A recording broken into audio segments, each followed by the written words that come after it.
పహల్గామ్లో జరిగిన ఉగ్రదాడి నేపథ్యంలో భారత్ ప్రతీకార చర్యలైతే చేపట్టింది. అయితే ఆపరేషన్ సింధూర్ అనే పేరుతో మాత్రం భారత్ మాత్రం స్థావరాలపై మాత్రం దాడి చేసింది. ఈ దాడిలో దాదాపు 100 మంది ఉగ్రవాదులు మాత్రం చనిపోయినట్లయితే చెప్తుంది. మొత్తం మీదనైతే ఏదైతే పాకిస్తాన్ ఆక్రమిత కాశ్మీర్లో ఉగ్ర స్థావరాలను అయితే గుర్తించి ఆ స్థావరాలపైన మాత్రం భారత్ మాత్రం ఏకతాటిగా దాడులు అయితే జరిపింది. అయితే ఈ దాడులకు గల కారణం ఏంటిది, అసలు ఈ ఉగ్రవాదులను మట్టుబెట్టడానికి భారత్ ఎలాంటి ప్రయత్నం చేస్తుందో తెలుసుకునే ప్రయత్నం చేద్దాం.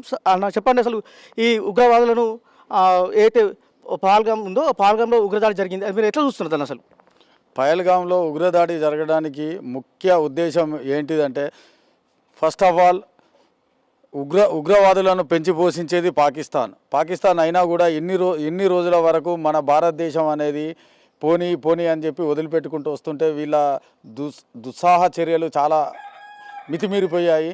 ఈ 26 పహల్గామ్ 22 ఏప్రిల్ 2025లో జరిగిన పహల్గామ్ అటాకులో 26 మంది అభంశుభం తెలియని భారత పౌరులు మరణించడం జరిగింది.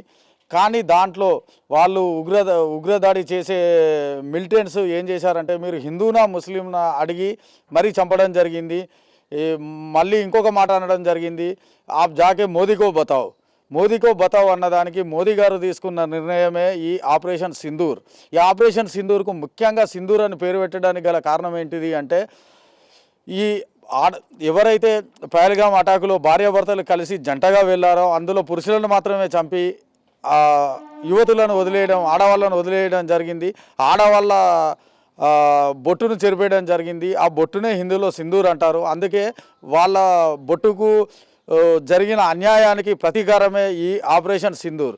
ఈ ఆపరేషన్ సింధూర్ మంగళవారం రాత్రి అనగా బుధవారం తెల్లవారుజామున 1:44కు మన భారతదేశ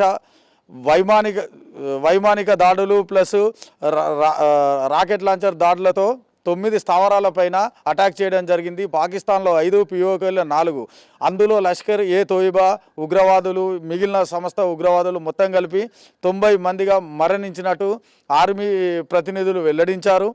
కానీ ఈ చర్య తర్వాత పాకిస్తాన్ కనుక ఎటువంటి దుశ్చర్యలకు పాల్పడినా కూడా వదిలేది లేదని భారతదేశం తరఫున మరియు నా తెలంగాణ రాష్ట్ర మంచిర్యాల జిల్లా ఎక్స్-సర్వీస్మెన్ యూనియన్ తరఫున తెలపడం జరుగుతుంది.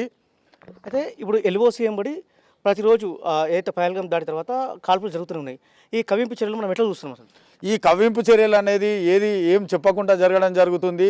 వాళ్ళు కవ్వింపు చర్యలు అంటే ఏం లేదు, ఫైర్ చేస్తారు, ఆపుతారు. దానికి ధీటుగా సమాధానం మన భారత ఆర్మీ ఇస్తుంది.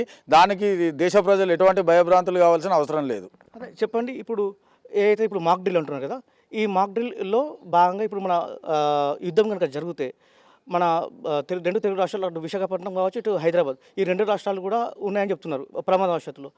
అయితే ఈ మాక్ డ్రిల్ చేయడం వల్ల ఇక్కడ ప్రజలకు ఎలాంటి ఉపయోగం జరుగుతుంది?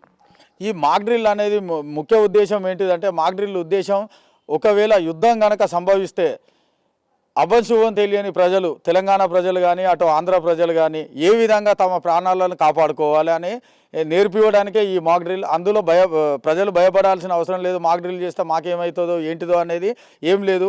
ఈ లైట్స్ ఆఫ్ అనేది దేనికి అంటే, ఫర్ ఎగ్జాంపుల్ ఎక్కడైనా బాంబు పేలినా కూడా ఈ లైటింగ్ కండక్టర్ అనేటివి కొంచెం లాక్కొని ఇల్లు కూడా కాలిపోయి ఇంట్లో ఉన్న వాళ్ళకు చనిపోయే పరిస్థితి ఉంటుంది. అందుకే లైట్లు ఆఫ్ చేయమంటాను, కానీ ఏదో అవుతుంది అన్న ఉద్దేశంతో కాదు. మీరు మీ ప్రాణాలను ఎలా కాపాడుకోవాలి అంటే, ఫైరింగ్ జరుగుతుంటే మీరు పోయి ఎక్కడ తల దాచుకోవాలి?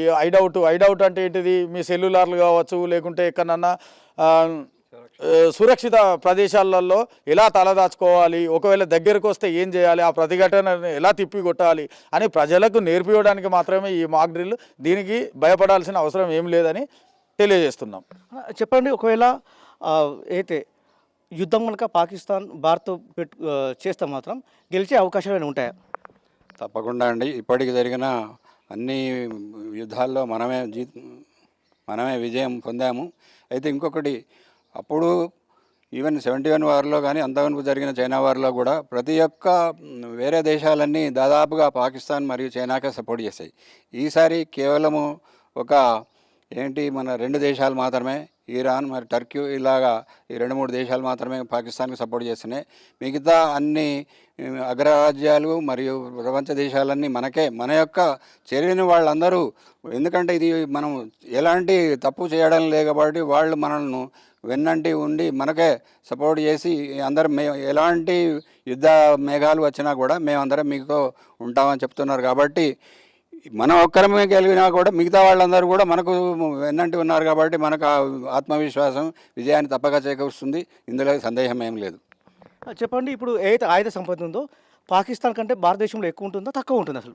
ఎక్కువనే ఉంది, చాలా ఎక్కువనే. కనీసం ఒక 5-6 వంతులు ఎక్కువ ఉన్నాయి. ఈవెన్ వాళ్ళు చెప్పుకుంటున్న అణ్వస్త్రాలు తప్ప మిగతా ట్యాంకులు కానీ, ఎయిర్ క్యారియర్స్ కానీ, మన నేవీ బలగం కూడా ఎక్కువగా మన దగ్గరనే ఉంది.